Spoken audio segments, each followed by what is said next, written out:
You are now watching a special edition of TV Show The Booth, the Candidates Corner. Welcome to TV Show The Booth. It's Keith Sweat. I'm sitting here with candidate Andrew GINTHER. How are you doing today, sir? I'm doing great, Keith. Thanks for having me. Seeing that you've been in office at the City Council for a number of years, how do you plan to move the city forward under your administration?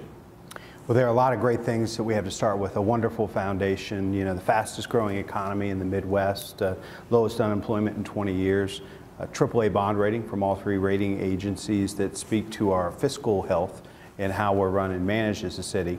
But all the great success that we've had in Columbus, not every family in every neighborhood has shared in that success. So although we've done some significant neighborhood investment and transformation in places like the near South Side, like the near East Side, like Franklinton, like Marion Franklin and American Addition, there are neighborhoods out there. South Linden comes to mind, the Hilltop, and other neighborhoods that need the city's proven track record of building public-private partnerships. So, you know, getting the private sector and other interests to work with the city, the state, the county, the federal government to invest and help transform and lift up neighborhoods. Nice.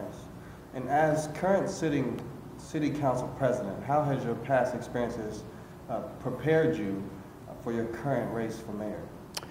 Well, being a council member and council president, you have to be able to work with and lead teams. And I have outstanding colleagues on Columbus City Council that are serving the people of Columbus very well.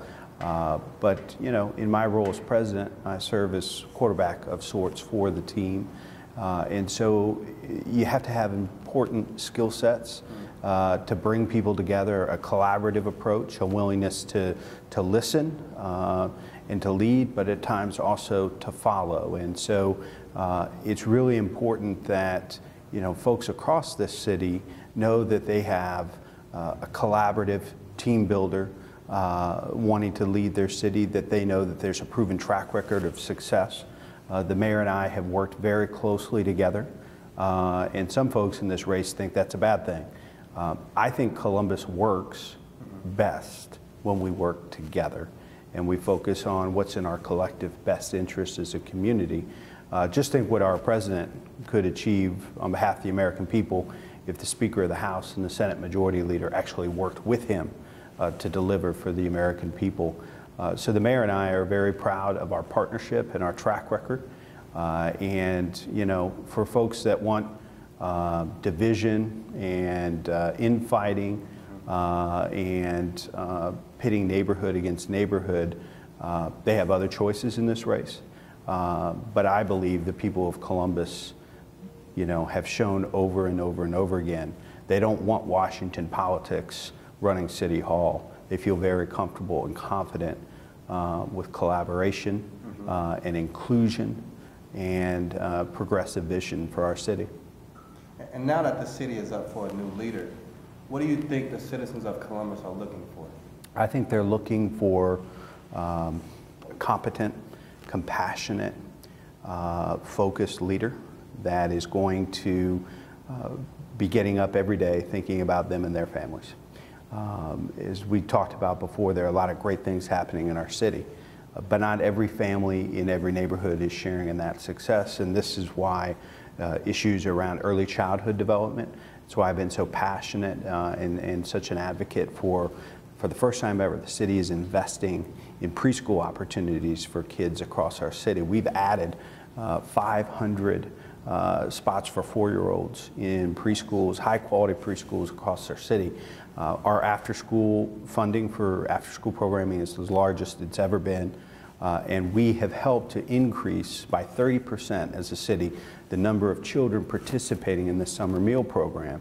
You know, a lot of kids get breakfast, lunch, and even an after-school snack at school from September to the end of May, and then in June, July, and August, what happens? And our food banks and food pantries are seeing unprecedented demand from families with school-age children during that same time frame. So we, the Recreation and Parks Department, is the largest sponsor of the summer meal program in the state of Ohio, and we've led the way partnering with the school district, other nonprofits, places of worship to help expand access to the summer meal program, but also offering supervised activities and bringing partners from the community in to do programming and other things to help children. You know, children who live in poverty are much more susceptible to the negative impacts of summer learning loss. In essence, losing during the summertime what they've gained during that previous academic year. There's some research out there that says that children in poverty can lose up to 9 weeks, an entire grading period of academic progress due to summer learning loss. And that compounds over time, so that literally a child in poverty could lose over a year's worth of academic achievement by the time they leave elementary school. That's why we've got to focus on summer as well. Nice. Can you tell us who Andrew GINTHER is? Andrew GINTHER is a proud Columbus City School graduate who is married and a husband and father, raising my daughter in Clintonville, the neighborhood I grew up in. Andrew GINTHER loves this city. This city has given me so much, and that's why I want to serve and help to lead our city forward. There are so many great things about this city, but what makes it such a special place is our people and our willingness to come together. A lot of cities and places around the country where folks are divided, they're fractured, they're broken. And in Columbus, because of our people, we have a pretty remarkable quality of life. We need to make sure, and what I'm committed to, is making sure that every family in every neighborhood is taking advantage and able to share in that remarkable quality of life. And as mayor, what is your first focus for the community? First focus, certainly if I am fortunate enough to become mayor, is to assemble a top-notch, highly qualified team that will help me lead and run the city. It'll be important to me to have a team that reflects the diversity of this great city. It will be important to me to really focus on family stability. And so all the things we've talked about, preschool expansion, after-school programming, summer programming, being partner-in-chief to the school district. But I think there are a couple of other items that'll be top priorities for me, and that is making sure that we build the largest middle class of any city in the country. I want Columbus to become America's opportunity city, where we have the largest middle class and that you're more likely to go from poverty to the middle class in Columbus than any other city in America. And the way that we do that is economic development, job creation, expanding all of those educational opportunities for our young people, expanding preschool and after school and summer programming. But it's also about realigning workforce development. Right.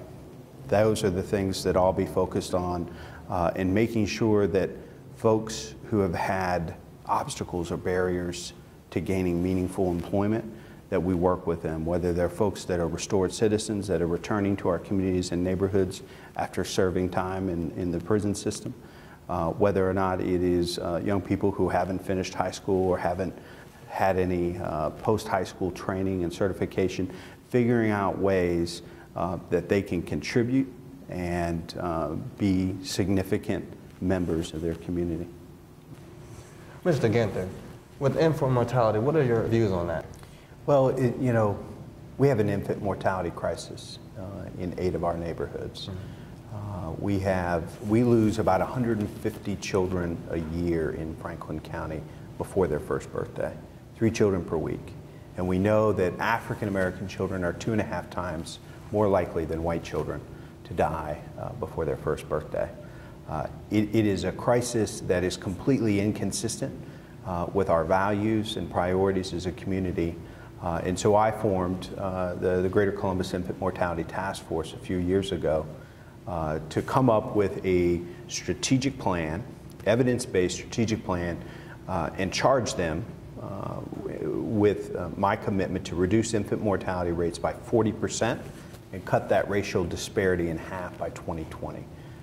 I believe that infant mortality rates are a reflection on the overall quality of life and health of our neighborhoods. In those 8 neighborhoods that we are targeting, have you know, a disproportionate negative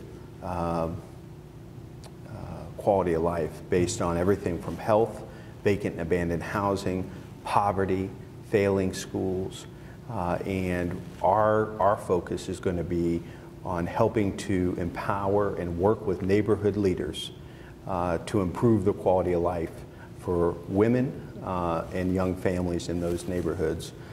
So we have focused on three neighborhoods in this first year: South Linden, the Near East Side, and the Near South Side.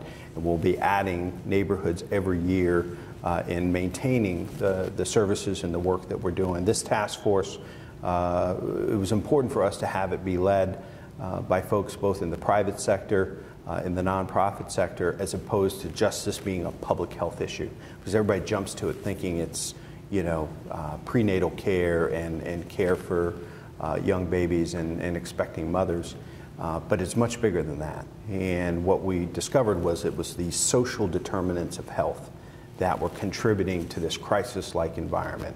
So in those 8 neighborhoods, they represent about 12% of all births, but 40% of the deaths. And so it's going to take a community effort, the private sector, government, both local, county, state, federal government, and the philanthropic community and the not-for-profit community, for all of us to help implement and execute this plan to realize that goal. But nothing could be more important to me than celebrating more first birthdays of Columbus's youngest citizens. Right. And how do we get the younger society to get out in the community and help out with situations like this? It's a great question, and one that we want to continue to be focused on. I think part of it is staying connected and giving lots of different ways for young people to engage in public service and in local government, you know, creating meaningful internship opportunities. I think it's also about reaching young people with different paths and avenues to contribute. One of the things that I think we really need to be more focused on is helping to prepare and take advantage of opportunities in construction, vocational trades. I mean, vocational education has been very much looked down upon by the educational establishment for the last 40 years, but there are some amazing opportunities for young people in paths that have not necessarily been focused on or lifted up as great opportunities. There are lots of pathways to being able to make a living wage, support your family, and contribute back to your community. And I think we need to make sure that we're looking at all those options in supporting young people so that they can become successful contributing members to the community as young adults and ultimately parents. Are you more hands-on in the community, or are you more like standoffish? Or you just sit back and send people to the community to help out, or are you going to be out there in the community to, you know, speak to the younger crowd and show them that there is a way other than negativity? Sure. Well, I think, you know, Sherrod Brown always tells me, don't tell me what you believe, show me what you believe. And I think if you look at my 15 years of public service in this community, I have been out working directly with neighborhood and community leaders on everything from scrap metal theft and issues around public safety and issues, you know, involving public health and recreation and parks. And the fact that as council president, I've taken council members and their staffs out to neighborhood meetings all across our city. I think we've now held 33 different meetings where we've taken the entire council out to the east side, the north side, west side, all over this city, so that folks didn't have to come to City Hall to raise ideas or concerns or ask questions. They could walk to their recreation center or to their elementary school and sit down at a table just like this with their elected representatives. And that's the type of mayor I want to be as well. If people would like to get involved with your campaign, where can they find you at? They can find us at andrewginther.com, and you can follow us on Facebook, Instagram, and Twitter. We look forward to you joining this campaign and helping us build a brighter future for all families in all neighborhoods in our great city, Columbus. Well, we here at TV Show The Booth on a special edition of Canada's Corner would like to appreciate you for speaking with us. Thank you, Keith, for coming by. My pleasure. And we'll give you more of what you want right now on TV Show The Booth. You are now tuned in to TV Show The Booth. Welcome to the Candidates Corner. Welcome to TV Show The Booth on this special edition called the Candidates Corner. We're sitting down with upcoming candidates for the May 5th primary. I'm sitting here today with KIWAN LAWSON, who is currently running for City Council. KIWAN, you don't look a day over 12. Tell me why KIWAN LAWSON for City Council? Well, first, I want to thank you for having me. I really appreciate the opportunity to be heard and to allow me to have an opportunity to express how we can move Columbus forward. So, Minority Film Coalition, Shay Tolliver, thank you so much. I appreciate you. Now, I know with your busy schedule, I want you to tell me briefly, tell me something about your platform. I mean, I know you're getting out in the community. Tell us something about yourself. Well, the platform is simple. It's based on three things: accountability, transparency, and presence. I think with those three things in place, we can move Columbus forward. Being present in our child's life, in school, in community affairs, making sure that we're present in terms of making sure we have oversight over our law enforcement, as requested by our constituents. I believe that transparency, we need to know what is going on with City Hall, the amount of money we're spending, and what we are spending on, what projects are we spending on, and ways we can cut wasteful spending. Accountability, again, that in my opinion aligns with presence, because in order to be held accountable, you have to be present. And so there is a level of accountability that I want to make sure that I'm there. If I'm your city councilman, which I plan to be, hold me accountable for my voting record, hold me accountable for my presence in the community, and hold me accountable for the transparency that I'm trying to provide Columbus, Ohio. Okay. Well, good. Now, can you give me some of your, I know you said you have 3 points. I know we talked earlier, you said some of your stuff was on education. Could you kind of elaborate on what you plan to do and influence the educational system in Columbus moving forward? Okay, well, as we know, we have a school board here in Columbus, Ohio.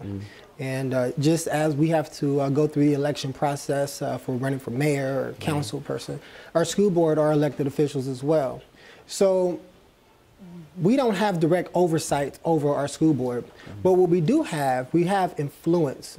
And what that means is that we can create different programs with our teachers, with our faculty members, to let their voices be heard. So one of my points is to make sure we assemble a body of teachers, parents, administrative bodies, students, and collect data. I'm a researcher at heart, so I always want to know why first. So let's get the why. Why is this happening? Let them tell us why. And then how we can implement, we can all work together to find a common solution. So ambassadors programs for our seniors, and also somewhat of an ambassador program for teachers in all the schools, not just in high schools, but from K through 12. I think if we can at least do that and bring that information back to the school board and work with the school board, I think we will see a lot of success. Okay. Now, I did my homework on you, and I see that you have a passion for youth. You have a passion for children. I do. You are kind of elaborate and tell us what your role as in the child care business that you've played. Well, again, presence. You know, every day when we were bringing in, kids, from very disadvantaged homes, very dysfunctional homes, we noticed that there weren't many parents present in their lives. And after we've done some investigating, we realized the conditions from which these kids are coming, they are lacking community. And so many of these kids thrive off of being in some regard punished or just to get that attention. And I don't mean by punished like, abusing your child, but, these kids are used to being yelled at. They're used to being told what not to do. Home life a little hectic. Yeah. Exactly. And so there's no positive reinforcement. So when we give them that love, they don't know how to respond to it. They don't know, they don't understand what it means to be a friend. They don't understand what it means to be obedient and listen, and yet and still be creative and visionary. And so those are the things that we confronted every day at that school, trying to break those modes. What was the name of the school? Playtime Preschool. It's on the corner of L.I.N.K and Livingston. Okay. We're in the old Sun TV building. Oh yes, yes. And so we have over 150 kids there, and we have over 150 personalities. Even with our staff, we still have the personalities within there, and we got to make sure that, you know, when we are working with these kids, these are the formative years of their life. So we want to make sure that everything that we do for the child is beneficial, is positive, is uplifting, and they know when they walk through those doors, they're looking forward to it. You know, so many kids cry initially when you leave them, but these kids are like, hey, this is Chuck E. Cheese to me. This is Magic Mountain to me, so I want to be here. And that's what type of learning environment that we want to facilitate, something that is attractive for these kids to attend. Okay. And we also did some talking about, you know, the infants, and, you know, we shared a passion about infant mortality. Yeah. Tell me, with the current infant mortality task force that's going on in Columbus, what do you plan to bring to that and add to that to make the community more engaging and having a role and taking a fight for this? Wow, you know, this is big for me because I was at a Family Missionary Baptist Church yesterday, and they have parenting classes, and again, we tend to try to figure out the how before the why, right? And I don't think those two, we can really do that. So the infant mortality piece I brought up because we need to know that in the Black community that we're losing 300 kids a year. On average, we're losing 150 kids, and that's just with all populations considered. But with the Black community, we're losing 300 kids a year, and that's a statistic by Columbus City.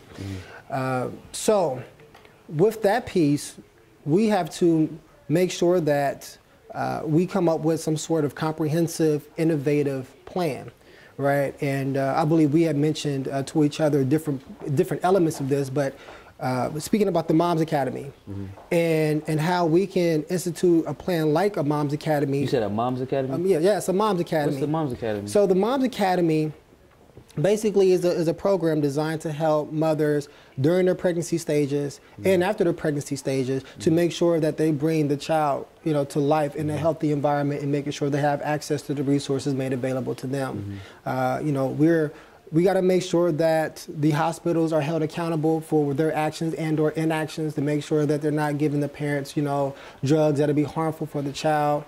Make sure that we do have some sort of, again, oversight to make sure that they're following the rules and guidelines.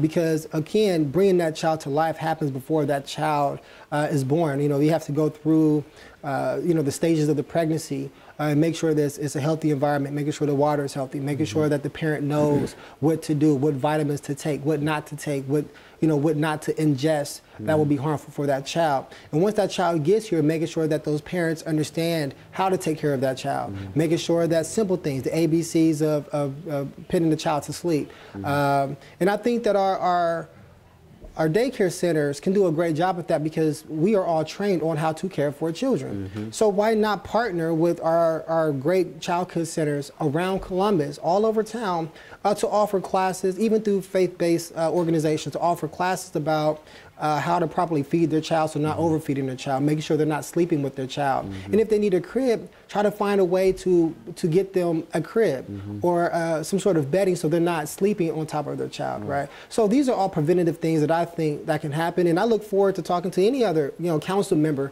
about how to expand this program so it benefits the great people here in Columbus, Ohio. Okay. Now I'm asking you some questions on budgeting. You know, when you mentioned something about wasteful spending. Yes. Could you please, you know, give us an idea of how KIWAN can refrain or will refrain from wasteful spending? Well, in order to know what we're spending on, we have to be meticulous at looking into the budget. Where are our tax dollars going, right? We've seen some great things happen downtown. We've seen some great things happen in the Short North area and, you know, some neighborhoods around Columbus. However, we've seen where money is not going. I just coming here, I was on Fairwood today, and the streets over there are rough. I was on the west side yesterday canvassing, and you're talking about uneven sidewalks, roads that not only have potholes, but the road is actually coming up, and you can see the old brick that used to be down before they paved it.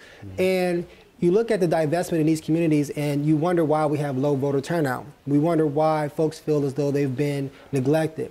And you wonder why you know, we are asking them to do the same things, but in their head, they can't expect different results. They have to expect the same result because these are same people, the same policies that's been neglecting them for over a decade. So what are we doing? So I want to look at the budget, see what we're spending, and then see if we can find ways to allocate a community project where maybe within a 2 years' time, for each side of town or dividing up sides of town, each quadrant, so making sure that they have roads, making sure they have sidewalks. I was over in Southfield and watching kids cross the street and they had no sidewalk to cross on, right? Or even in the Linden area, I was there yesterday and just looking at the blight in that home and looking at the curbs. There's simple things that we can do as a city that I believe we have failed to do, and that's serve our people.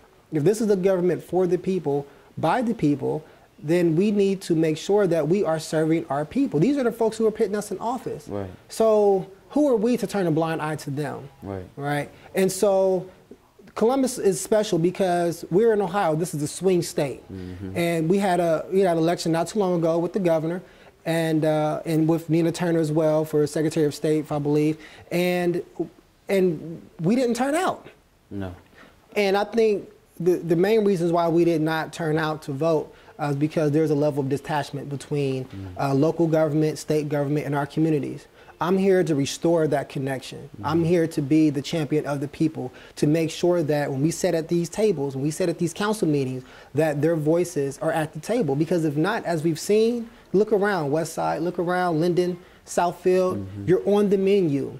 And you're going to continue to see politicians come only once every 4 years to ask for your vote and walk out of your life.